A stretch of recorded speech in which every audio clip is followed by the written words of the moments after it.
Super interesting. I want to ask you about this thing I saw. I don't know if you've seen it, you probably have. There was a law proposed in the UK around requiring celebrities to post and put in the copy of their text on in captions whether a photo of them was photoshopped or not. And the example that was widely used was like a Khloe Kardashian photo of her and of photoshopped her, and they look nothing alike, and how damaging that is Right. and all that, which is insane. I could only imagine being like a middle schooler right now, you know, Oh, I know. seeing Photoshop people thinking that that's what people look like. Um, what are your thoughts on that? And do you think that that would make this whole social media legal world a million times more complicated if things like that started getting implemented?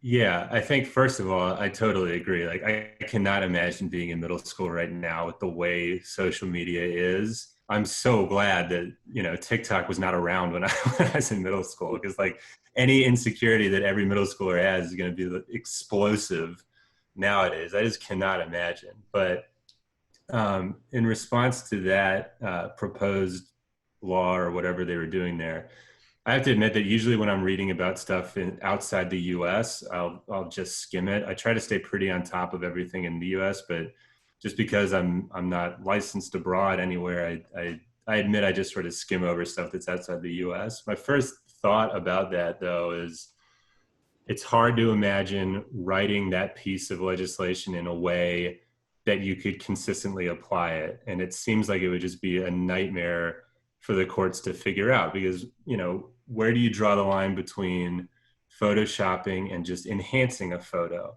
Like if I remove a blemish, do I now need to disclose that? What if I just brighten the photo? Like where's the difference between this is the like raw image data versus it's been professionally cleaned up versus now I'm misleading people?